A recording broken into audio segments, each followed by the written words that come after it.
Dan kita melihat di lapangan itu sudah ada ukirannya. Jadi ada satu bukit, kemudian ada dinding granitnya gitu ya. Kemudian di sekelilingnya itu banyak sekali kalama-kalama dan patung-patung itu tadi.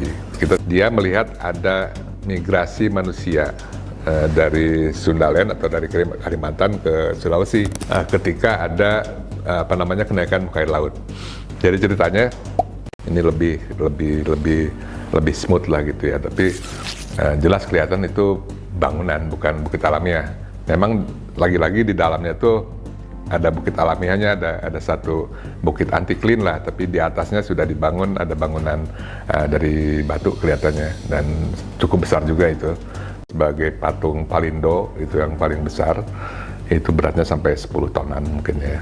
Tingginya yang tersembul di tanah itu bisa berapa tuh, 3-4 meter, tapi ke bawahnya kelihatannya masih beberapa meter juga ke bawah. Itu disebut sebagai Palindo, itu di Lembah Badak. Mungkin itu yang paling terkenal. Kita pernah survei di patung Palindo misalnya, kemudian kita survei memakai geolistik, ternyata di bawahnya kelihatannya masih banyak gitu ya, bentukan-bentukan atau patung-patung megalit atau kalamba barangkali yang tertimbun di dalam tanah. Membuat kalamba itu perlu teknologi canggih ya, nggak mungkin pakai pahat sih. Kalau pahat sih udah saya bilang sih nggak mungkin lah. Dan teknologi zaman sekarang pun luar biasa sulitnya gitu ya. Itu pun harus khusus. Kan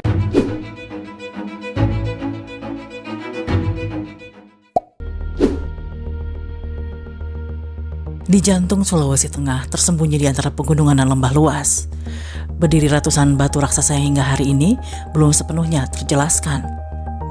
Patung setinggi 4 meter, bejana granit berbentuk silinder sempurna, struktur bukit yang diduga piramida. Semua ini berada di kawasan megalitik yang membentang di Lembah Bada, Lembah Besoa, dan Lembah Napu. Narasumber dalam video ini adalah geolog Indonesia, Profesor Dhani Hilmanatawijaya, yang akan mengungkapkan berbagai temuan lapangan, dugaan struktur monumental hingga hipotesis keterkaitan kawasan ini dengan peradaban purba Sundaland. Apakah ini hanya situs megalitik biasa? Ataukah jejak peradaban besar yang hilang di telan zaman? Ya barangkali Sulawesi itu merupakan bagian dari peradaban Sundaland. Kemudian kalau ada bencana besar, itu seperti dijadikan sebagai sanktuari lah begitu ya, jadi tempat amannya gitu ya, tempat evakuasi kalau menurut kita sekarang.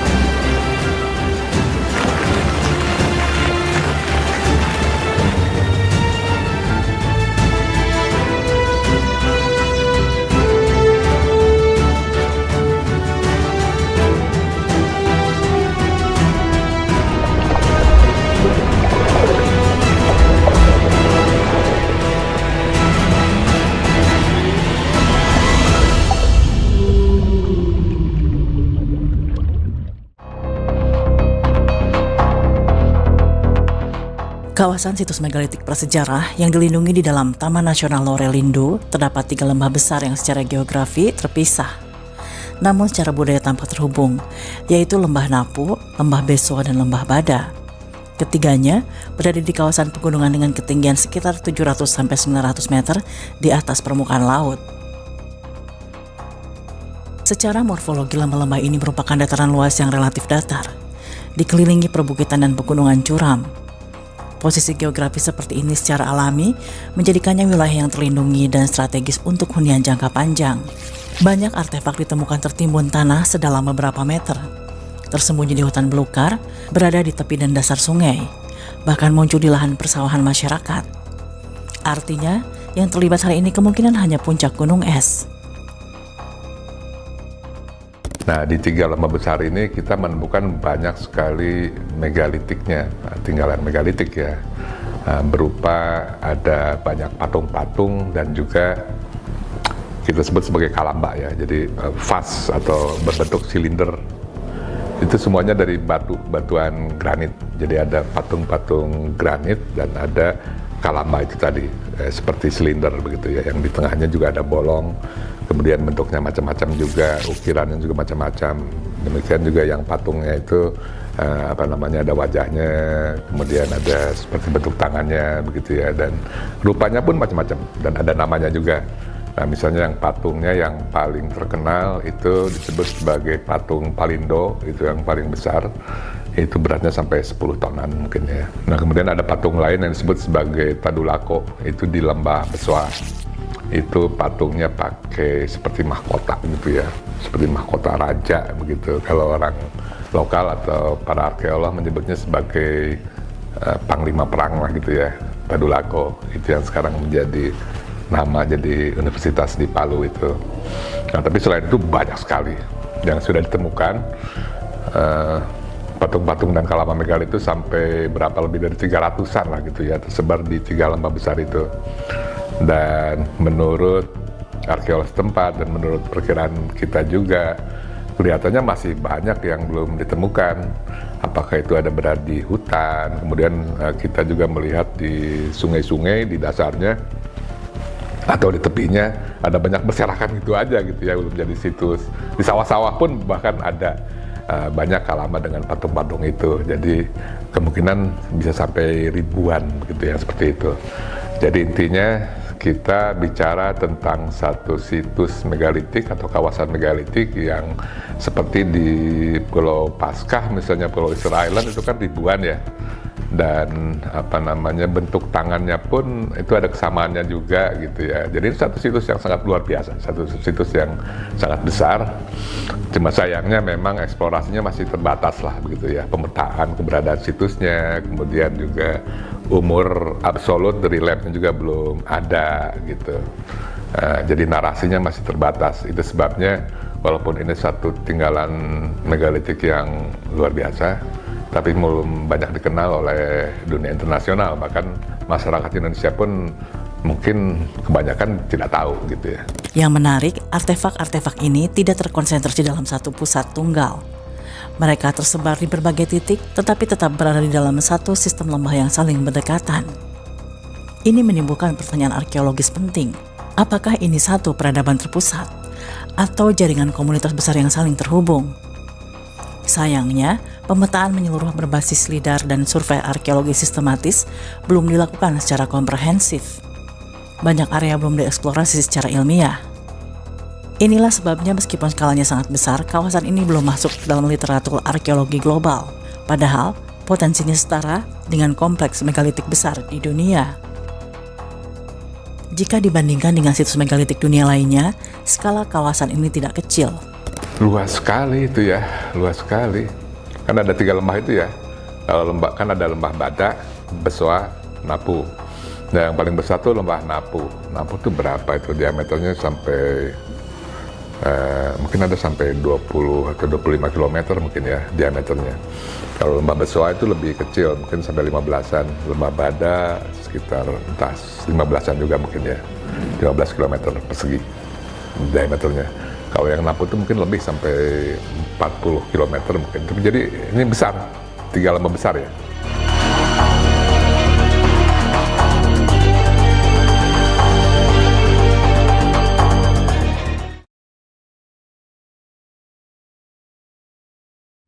Di tengah hamparan sawah dan dataran sunyi lembah Bada, berdiri sebuah sosok batu yang diam, namun seolah menatap lurus, melintasi ribuan tahun sejarah. Namanya adalah Palindo. Tingginya sekitar 4 meter di atas permukaan tanah. Wajahnya sederhana namun kuat. Matanya bulat besar, ekspresinya tidak mudah ditafsirkan. Namun yang paling mencengangkan bukanlah bentuknya, melainkan berat dan materialnya. Palindo terbuat dari granit padat. Granit adalah salah satu batuan paling keras di kerak bumi. Patungnya yang paling terkenal itu disebut sebagai patung Palindo, itu yang paling besar. Itu beratnya sampai 10 tonan mungkin ya. Tingginya yang tersembul di tanah itu bisa berapa tuh, 3-4 meter. Tapi ke bawahnya kelihatannya masih beberapa meter juga ke bawah. Itu disebut sebagai Palindo, itu di lembah Badak. Mungkin itu yang paling terkenal. Kita pernah survei di patung Palindo misalnya, kemudian kita survei memakai geolistik, ternyata di bawahnya kelihatannya masih banyak gitu ya. bentukan-bentukan atau patung-patung megalit atau kalamba barangkali yang tertimbun di dalam tanah gitu. Seperti yang Palindo itu kan kita bisa estimasikan meter kubikannya ya, dikalikan saja berat jenis granit itu kan 3,4 gram per cm kubik. Nah itu keluarnya sekitar 10 tonan untuk Palindo ya, dan itu pun kita hanya mengukur yang ada di permukaan tanah aja. Tapi kalau kita memperhitungkan bahwa ke dalamnya itu masih ada 2-3 meter lagi, berarti beratnya bisa sampai lebih dari 15 ton. Itu untuk Palindo aja, dan itu posisinya berada di tengah lembah ya. Dan ya kita tahu source-nya ada di situ juga, tapi di perbukitan, dan itu cukup jauh, bisa sampai ya beberapa kilo, bahkan sampai 10-20 km jauhnya. Jadi intinya selain motongnya susah, dan juga ada teknologi pengangkutannya juga tidak mudah ya. Pertanyaannya sederhana. Bagaimana batu sekeras ini dipahat menjadi bentuk figur manusia raksasa? Lalu pertanyaan berikutnya bahkan lebih sulit. Bagaimana batu seberat belasan ton ini dipindahkan dari sumbernya?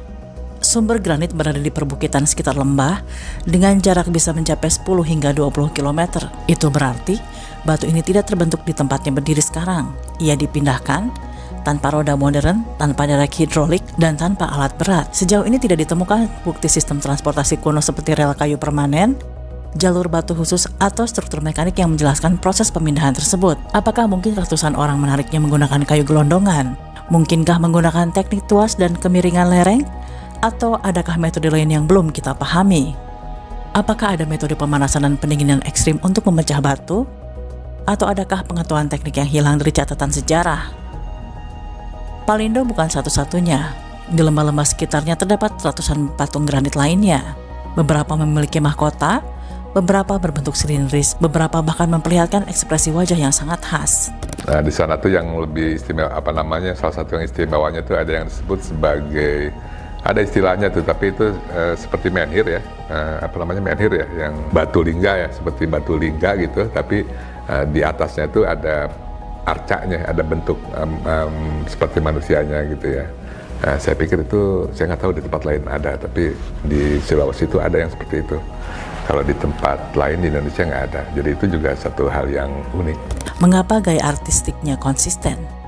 Apakah ini karya satu generasi atau peradaban yang berlangsung selama ratusan bahkan ribuan tahun?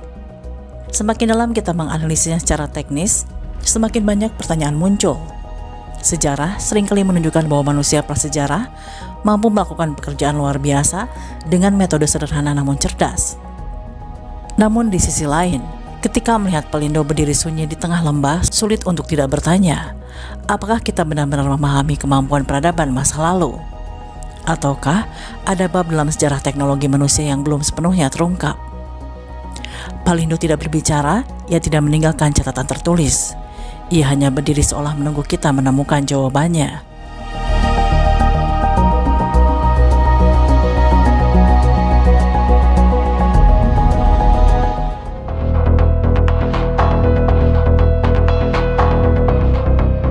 Jika patung-patung raksasa di lembah Bada sudah cukup untuk memancing pertanyaan, maka Kalamba justru membawa kita ke tingkat teka-teki yang berbeda. Di tengah hamparan lembah dan sawah, berdiri bejana-bejana batu raksasa berbentuk silinder. Masyarakat setempat menyebutnya Kalamba, sepintas bentuknya sederhana, sebuah tabung batu besar dengan lubang di bagian tengah. Namun ketika diamati lebih dekat, kompleksitasnya mulai terlihat. Diameter beberapa Kalamba mencapai 3 meter, dindingnya tebal, terbuat dari granit padat, bagian dalamnya tidak kasar atau acak, melainkan relatif halus dan cukup simetris. Beberapa bahkan memiliki struktur bertingkat di bagian dalam seolah-olah dirancang dengan perhitungan tertentu, bukan sekedar dilubangi secara kasar. Salah satu Kalamba bahkan memiliki ukiran wajah yang oleh sebagian pengamat modern disebut menyerupai figur alien. Apakah ini benar-benar representasi makhluk asing? Ataukah hanya interpretasi kontemporer terhadap simbol kuno yang belum kita pahami? Ya, Kalamba itu pun macam-macam. Ada yang Kalamba yang memang di tengahnya tuh dibolongin aja seperti silinder gitu ya. Tapi ada juga hanya setengahnya, kemudian ada seperti nampannya gitu di dalamnya tuh. Jadi ada strukturnya juga di dalam, nggak polos besar gitu aja. Nah kemudian itu kan ada tutupnya. Nah di tutupnya pun ada banyak macam, ada yang polos. Kemudian ada juga yang ada ukiran ya kita sebut apa, patung atau apa gitu ya, di atasnya itu dihiasin dan ukirannya sangat bagus. Ada yang menyerupai seperti apa ya, binatang seperti monyet atau bukan atau apa. Bahkan ada satu kalamba yang ukirannya itu seperti ukiran alien gitu, ininya bentuk mukanya. Yang membuat kalamba semakin membingungkan bukan hanya bentuknya, melainkan materialnya. Kalamba dibuat dari granit. Sebagai batuan baku intrusif, granit memiliki struktur kristalin yang sangat keras. Dalam dunia industri modern, memotong granit bukanlah pekerjaan sederhana. Dibutuhkan mata gergaji berlian untuk menghasilkan potongan presisi. Lalu bagaimana dengan membuat lingkaran sempurna berdiameter 3 meter? Bagaimana melubangi bagian tengahnya secara simetris dengan dinding yang relatif rata? Bagi saya sebagai geologis yang menarik itu gimana buatnya itu ya, karena itu kan batuannya granit. Batuan granit itu sangat keras. Jadi untuk membuat batuan granit menjadi kalamba yang silinder itu luar biasa susahnya ya. Motongnya pakai apa? Karena kan seperti kita tahu di pabrik-pabrik marble yang bikin tehel marble itu dia kan pakai yang gergaji yang bulat melingkar begitu ya. Jadi dipotong gitu ya, dipotong sebatuan slabnya itu. Nah, kalau lurus bisa pakai itu. Tapi kalau membuat melingkar itu gimana caranya? Ya kita bilang mustahil kalau bisa pakai pakai perkakas yang pakai gergaji bundar itu. Nah, kemudian bikin lubang di dalamnya tuh gimana? Itu lebih susah lagi. Jadi barangkali kalau pakai teknologi yang sekarang ya, itu barangkali hanya bisa dibuat oleh laser atau oleh yang ini memakai rantai yang pakai diamond bead, pakai mata diamond. Karena harus pakai diamond, kalau nggak pakai diamond susah banget untuk tembus ke granit. Jadi intinya sih membuat kalamba itu perlu teknologi canggih ya, nggak mungkin pakai pahat sih. Kalau pahat sih udah saya bilang sih nggak mungkin lah. Dan teknologi zaman sekarang pun luar biasa sulitnya gitu ya. Itu pun harus khusus. Kan yang mempunyai chainsaw yang pakai diamond pun itu kan nggak banyak di sini. Nggak banyak perusahaan yang punya itu ya, apalagi laser. Jadi itu kan sudah satu teknologi yang khusus ya. Jadi ya itulah, kalau kita melihat fisiknya dari kalamba dan patung-patung besar itu, rasanya sih mustahil memakai perkakas yang sederhana ya. Banyak sekali kan, sampai ratusan bahkan ya, itulah menurut hemat saya itu sampai ribuan. Dan disinilah misteri semakin dalam. Kalamba bukan satu atau dua objek unik, mereka tersebar di 3 lembah besar, Lembah Napu, Lembah Beso, dan Lembah Bada dalam jumlah ratusan. Beberapa peneliti bahkan memperkirakan jumlah aslinya bisa mencapai ribuan jika seluruh area berhasil dipetakan secara menyeluruh. Apakah semua ini dibuat dalam satu periode waktu, ataukah berlangsung selama berabad-abad? Apakah teknik yang digunakan murni berbasis alat sederhana dengan metode abrasif yang sangat efektif? Ataukah ada teknologi atau pengetahuan teknik yang belum sepenuhnya kita pahami? Hingga kini belum ditemukan jejak alat khusus, bengkel produksi atau sistem kerja yang menjelaskan secara rinci bagaimana kalamba-kalamba ini dibuat. Yang kita miliki hanyalah objeknya, batu granit raksasa berbentuk silinder, presisi, berat, dan sunyi. Dan semakin lama kita memandangnya, semakin sulit menghindari satu pertanyaan mendasar. Apakah kemampuan teknologi masyarakat masa lalu jauh lebih maju daripada yang selama ini kita asumsikan? Jawabannya mungkin tersembunyi bukan pada spekulasi, melainkan pada penelitian lebih lanjut, pada penggalian, eksperimen, arkeoteknologi, dan penanggalan ilmiah yang lebih akurat. Hingga saat itu tiba, kalamba akan tetap berdiri sebagai teka-teki batu diam, masif, dan menantang pemahaman kita tentang sejarah teknologi manusia.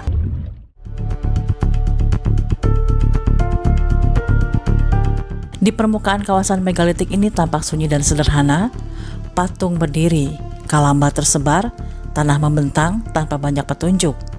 Namun bagaimana jika sebagian besar jawabannya justru tersembunyi di bawah permukaan? Untuk menjawab pertanyaan itu, tim yang dipimpin oleh Dani Hilmanatawijaya melakukan serangkaian survei geofisika modern. Mereka menggunakan georadar untuk memetakan pantulan gelombang bawah tanah, menggunakan metode geolistrik untuk membaca perbedaan resistivitas material di kedalaman. Hasilnya membuka kemungkinan baru. Di sekitar Palindo, terdeteksi indikasi anomali bawah tanah, bentuk-bentuk yang tidak sepenuhnya konsisten dengan struktur geologi alami. Apakah itu batuan biasa, struktur lain yang tertimbun, atau bagian dari kompleks yang lebih luas? Tetapi temuan paling mencolok justru berada di lokasi lain, Lembah Napu. Di sana terdapat sebuah bukit setinggi sekitar 35 hingga 40 meter. Sepintas ini tampak seperti bukit alami biasa. Namun survei lapangan dan pengamatan detail menunjukkan sesuatu yang tidak sepenuhnya biasa. Di sekeliling bukit tersebut terindikasi adanya struktur dinding granit dengan lebar mencapai sekitar 5 meter. Beberapa bagian menunjukkan susunan batu yang tidak acak. Di lapangan, tim juga menemukan jejak ukiran pada batuan di area tersebut.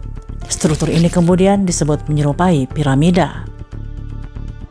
Namun bukan piramida seperti yang kita kenal di Mesir, tidak memiliki sisi tajam atau sudut geometris tegas.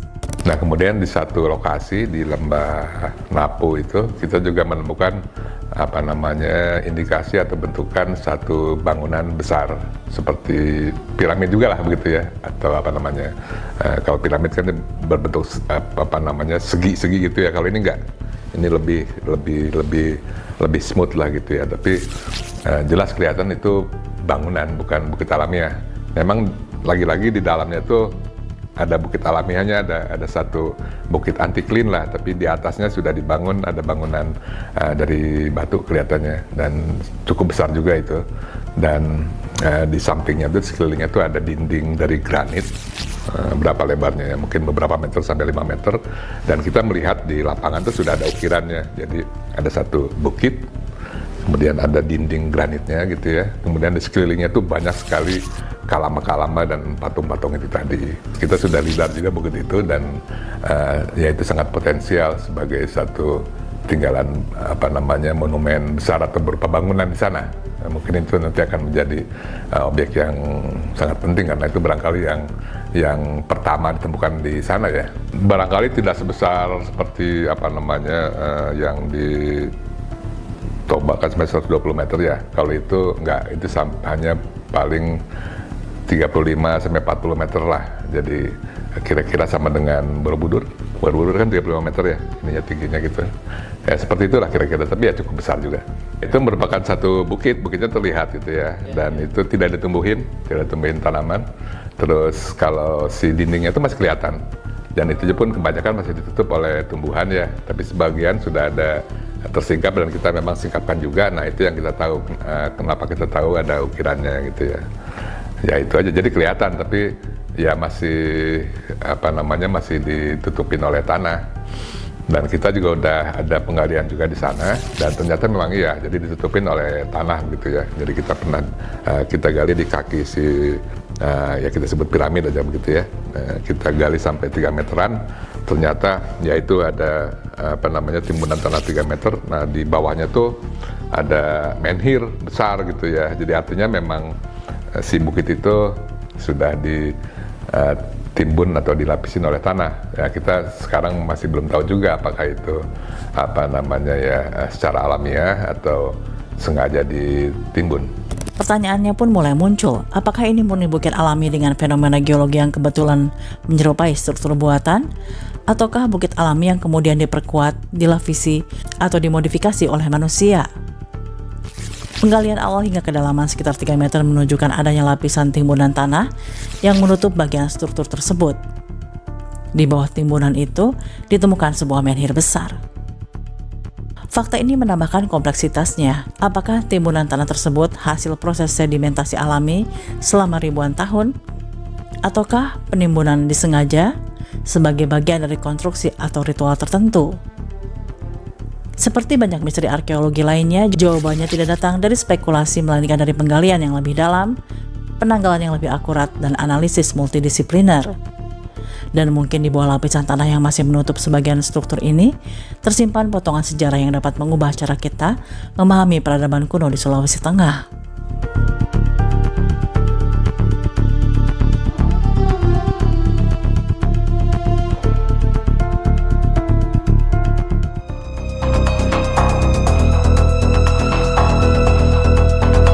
Masalah terbesar saat ini adalah umur. Belum ada penanggalan absolut untuk patung dan kalamba.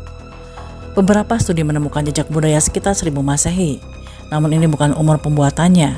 Penelitian umur di Lembah Bada Napu sama Besua itu Memang sudah ada beberapa tim peneliti yang mencoba lah melakukan dating ya. Ada yang memakai polen, diantaranya ada tim Prancis. Kemudian ada juga yang menemukan, saya dengar sih dari arkeolognya, ada yang dari kerangka manusia begitu ya. Tapi intinya ada yang bilang bahwa ada jejak budaya sekitar 1000 Masehi begitu ya. Itu yang dari tim Prancis dari Polen. Mereka tegaskan dengan jelas bahwa ini bukan umur dari Kalaba itu, tapi budaya yang mereka bisa temukan. Jadi artinya bisa budaya yang kemudian gitu ya. Kemudian juga itu yang dari kerangka manusia itu juga umurnya ribuan tahun sebelum Masehi gitu ya. Jadi ya itu juga tidak mencerminkan umur dari berapa umur dari Kalama dan Parindo itu gitu ya. Bahkan ya dari tim kami sendiri juga sudah ada rencana untuk menentukan dating umur itu, karena itu yang paling penting ya, yang salah satu yang utama lah. Sebetulnya itu akan kita lakukan tahun kemarin 2025 sebetulnya rencananya dengan tim Prancis juga. Kita ada metode namanya tuh cosmogenic dating. Jadi dengan cosmogenic dating kita bisa mengetahui kapan si batuan granit itu ditambang dari source-nya dibikin jadi Kalamba, karena begitu dia si batuan granitnya jadi ditambang, itu kan setelah ditambang dia terekspos ke matahari ya, kena sinar matahari. Nah, kalau si granit itu kena sinar matahari, maka dalam mineralnya itu akan ada satu mineral yang radioaktif, itu mulai jalan itunya, radioaktifnya itu, decay-nya itu, penguraiannya itu. Nah, dari situ kita bisa menentukan umur kapan si batuan itu ditambang. Artinya kan bersesuaian dengan kapan dibuatnya si Kalama atau patung itu. Nah, itu namanya cosmogenic dating. Itu yang kita lakukan tahun kemarin sebetulnya rencananya, tapi dibatalkan. Kemungkinan itu akan dilakukan tahun ini, mudah-mudahan. Kalau perkiraan kita sih itu harusnya sih amat sangat tua ya, jadi tidak mustahil umurnya bakalan sama dengan yang di Göbekli Tepe. Kalau Göbekli Tepe itu kan umurnya 11.600-an ya, jadi saya pikir sih yang di Sulawesi Tengah bisa setua itu.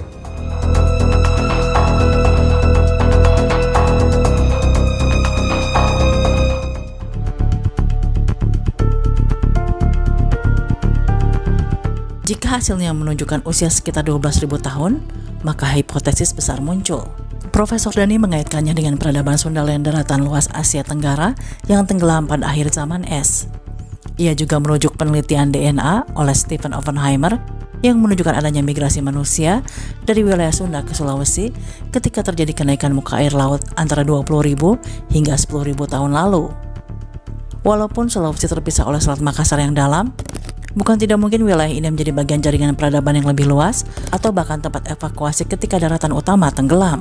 Jadi kalau ya itu dia harus ada umurnya kan. Kalau misalnya nih umurnya tuh ternyata sekitar 12 ribuan, ya jelas itu kan akhir dari zaman es, akhir di mana Sundaland mulai tenggelam. Ya tentunya bisa ada kaitannya dengan peradaban Sundaland itu tadi. Dan benar memang Sulawesi waktu zaman Sundaland, waktu zaman es, dia selalu terpisah dari Sundaland gitu ya, dipisahkan oleh Selat Makassar, karena Selat Makassar itu kan sangat dalam. Tapi tidak berarti misalnya kita berasumsi ada satu peradaban besar di Sundaland, tidak berarti dia kan hanya menguasai Sundaland aja. Nah, jadi kemungkinan besar sih dia menguasai juga wilayah sekitarnya, termasuk Sulawesi. Kemudian juga kan kita tahu ada daratan besar lain yang kita sebut sebagai daratan Sahul, yang menyatukan Australia dengan Papua. Itu juga daratan besar juga, bahkan lebih besar dari yang daratan Sunda ya, dari Sundaland.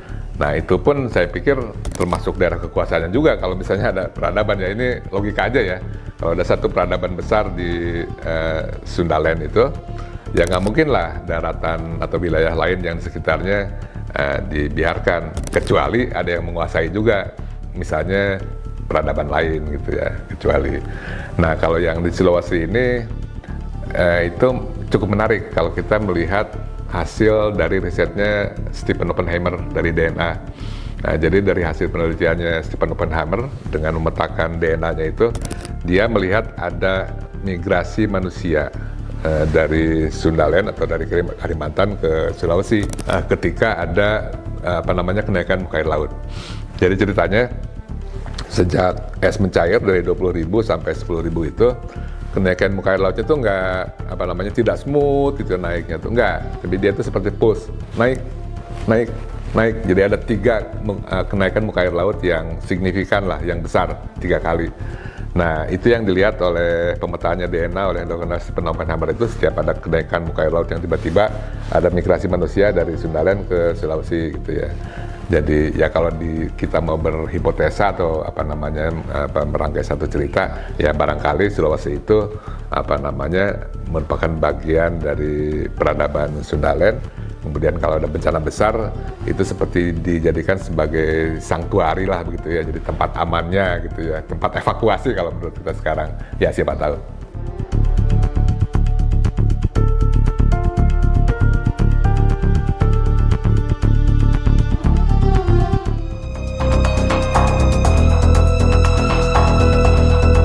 Dalam bukunya Eden in the East, Stephen Oppenheimer mengajukan gagasan berani bahwa Asia Tenggara, khususnya Sundaland, bukan sekedar jalur migrasi, melainkan pusat penting populasi manusia modern awal. Ketika es mencair dan laut naik antara 14.000 hingga 7.000 tahun lalu, wilayah ini tenggelam perlahan, memaksa penduduknya bermigrasi ke berbagai arah, ke Asia daratan, ke Pasifik, bahkan ke arah Sahul. Namun bagaimana jika jejak manusia di kawasan ini jauh lebih tua dari tenggelamnya Sundaland? Di kawasan Liang Kabori, khususnya di Gua Metanduno, di Pulau Muna, Sulawesi Tenggara, ditemukan lukisan gua yang terbukti sebagai salah satu seni cadas tertua di dunia, dengan usia setidaknya 67.800 tahun. Penanggalan ini menggunakan metode uranium series yang menunjukkan bahwa manusia di wilayah ini telah menciptakan representasi visual simbolik pada masa yang sangat awal dalam sejarah Homo sapiens di luar Afrika. Jika seni simbolik telah berkembang di Sulawesi Tenggara pada 67.800 tahun lalu, apakah kawasan ini sekedar jalur lintasan cepat menuju Australia, ataukah ia merupakan pusat perkembangan budaya manusia modern awal? Lukisan di Gua Metanduno bukan sekedar cap tangan atau motif sederhana. Ia adalah pernyataan keberadaan. Ia menunjukkan kemampuan berpikir simbolik, imajinasi naratif, dan kemungkinan struktur sosial yang cukup kompleks untuk memproduksi dan mempertahankan tradisi seni. Jika demikian, maka populasi yang bergerak dari Sundaland menuju Sahul bukanlah kelompok pemburu nomaden tanpa akar. Mereka adalah komunitas dengan bahasa, simbol, dan mungkin mitologi. Disinilah teori Oppenheimer memperoleh konteks baru. Ia menekankan pentingnya Sundaland sebagai lanskap besar yang menopang populasi manusia sebelum tenggelam. Temuan Liang Kabori memperlihatkan bahwa bahkan sebelum periode glasial terakhir berakhir, kawasan ini telah menjadi ruang budaya yang matang.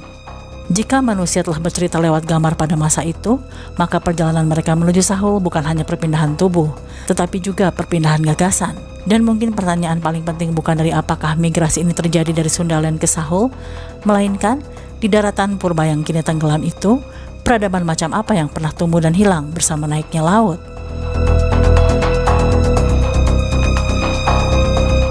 Jadi ya sampai sekarang sih penelitiannya masih belum banyak ya. Jadi ya itu tadi, yang pertama sekarang itu umur, kemudian yang struktur seperti bangunan besar itu, yang seperti piramid itu yang barangkali target utamanya juga di kemudian hari begitu ya. Kemudian yang penting juga dilakukan adalah pemetaan lidar juga barangkali ya, karena sampai saat ini kan pemetaan artefak lama dengan patung-patung granit itu masih terbatas, yang hanya tersingkap saja, tapi kemungkinan masih banyak yang ditutupi oleh semak-semak, oleh hutan belukar dan sebagainya gitu ya. Jadi saya pikir yaitu pemetaan yang komprehensif untuk memetakan seluruh kawasan megalitik itu. Lembah Bada dan dua lembah saudaranya menyimpan ratusan hingga mungkin ribuan artefak granit. Patung seberat belasan ton, kalamba silinder presisi tinggi, struktur bukit yang diduga monumental. Namun hingga hari ini umur pastinya belum diketahui. Teknologi pembuatannya belum terjelaskan sepenuhnya, dan keterkaitannya dengan peradaban besar masa lalu masih menjadi tanda tanya. Apakah ini karya masyarakat lokal dengan teknologi yang belum kita pahami? Ataukah jejak peradaban purba yang lebih maju dari yang kita bayangkan? Jawabannya mungkin tersembunyi di bawah tanah lembah Bada, menunggu untuk diungkap oleh penelitian ilmiah berikutnya.